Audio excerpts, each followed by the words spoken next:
회생이나 파산을 신청하고 나서 네. 뭐 이거를 받아들일 수 있는 채권자도 있겠지만 받아들이지 못하는 채권자도 많을 거 아니에요. 네, 그럼 이의 신청하는 경우는 없나요?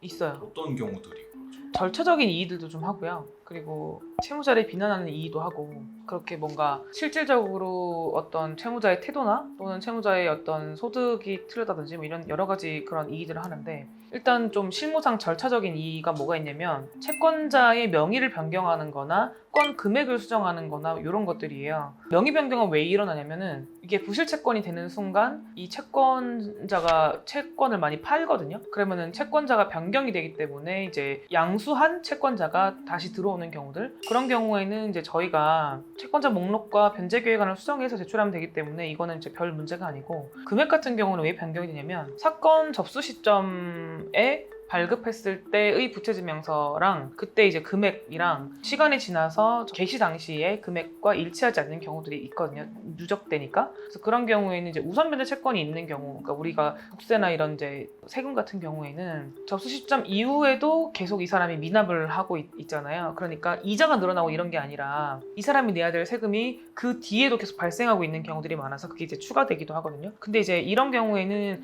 어떤 문제가 있냐면 우선 변제 채권이 너무 많게 되면 변제 기간이 늘어날 수 있다 그랬잖아요. 그래서 보통 실무상 저희는 가능하면 그 뒤로는 미납하지 말고 좀 납부하시라고 말씀을 드리기도 해요. 이거는 그러니까 실무상 그렇다는 거고, 이것도 이제 채권자 목록이랑 변제 계획안만 수정해서 제출하면 되고요. 이 일을 좀 많이 하는 금융기관 중에 하나가 보험사인데요. 보험사 같은 경우에는 채무자한테 돈도 빌려줬지만 그 채무자가 그 보험사의 보험계약을 이용하고 있는 경우들이 있거든요. 그러면은 보험사에서 가지고 있는 보험을 해지를 해서 해지한 해약 환급금을 가지고 변제하라, 변제 재원으로 마련을 해라, 뭐 이런 이제 이의를 많이 해요. 그래서 원래 처음부터 보험 계약 당시에 상계에 동의하는 계약서를 작성된 게 아니라면 채무자가 개인회생을 이유로 꼭 동의를 해야 되는 건 아니거든요. 그래서 이제 이런 경우에는 저희가 이의 신청에 대해서 이제 답변을 하죠.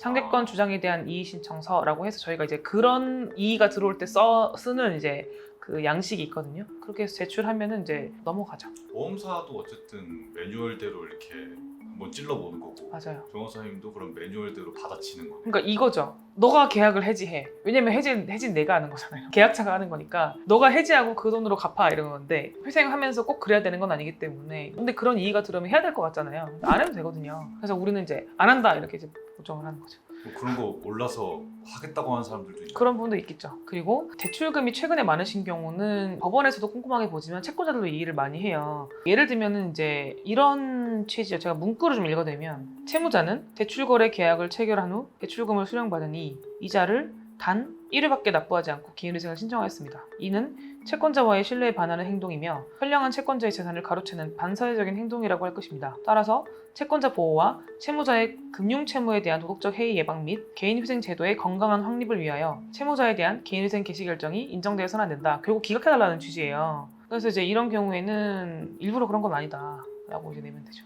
간단한가요? 너무? 근데 만약에 그렇게 이의 신청이 왔을 때 네. 그러면은 계속 물고 늘어지고 싸울 수도 있는 건가요? 채권자가? 뭐 그러니까 그 이의가 제가 이제 말씀드렸지만 채권자가 이의는 할 수 있고 이의에 대해서 저희가 답변을 하기도 하지만 반복되는 거에 대해서는 저희가 이제 회생위원이랑 얘기를 해보고 그냥 답변 안 하기도 해요. 근데 예를 들어서 받아들여야 되는 것들 있잖아요. 예를 들면 채권자가 변경됐거나 채권 금액이 달라졌거나 이런 것들을 이제 반영을 하고, 그리고 예를 들면 이제 이 사람 금액이 허위다, 소득이 허위다, 이 사람 내가 사업하는 거 알고 있는데 뭐 어제도 골프 치고 왔다 뭐 이런 식으로 하면은 이제 뭐 그게 왜 틀렸는지를 좀 설명하고, 왜냐면 오해를 할 수 있거든요. 그러면 이제 그런 것들을 또 설명하기도 하고, 또는 이제 이 사람이 옛날에 사치를 많이 했던 사람이다 라고 이제 하는 경우에는 실제로 사치를 했을 수도 있거든요. 그러면 이제 반성을 해야죠. 보통 채권자들이, 특히나 개인 채권자들은 근거 없이 그런 줄줄 얘기하는 경우도 있어요. 그러니까 나의 억울함, 내 돈이 일부 변제가 되지 못한다는 거에 대한 거부감으로 이런저런 얘기를 하시는 경우들이 있는데, 그게 이제 법원에서 그 채권자의 이의가 있다고 해서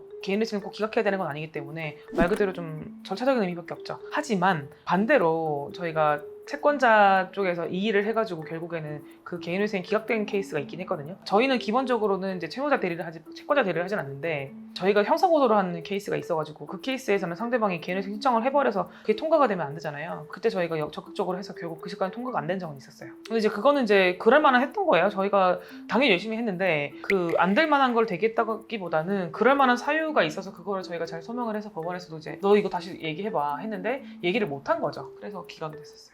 잘 있는 일은 아니고요. 그 채권자들이 금융기관도 그렇고 개인도 그렇고 각종 이의를 하는데 제가 예전에 왜그 이의를 16번 했다 그랬나? 뭐 그런 채권자도 있었잖아요. 기억나시죠? 그런 이제 케이스 때문에 절차가 좀 지연되거나 뭐 이런 건 있지만 채권자의 그런 격렬한 저항들이 우리를 막을 수는 없어요.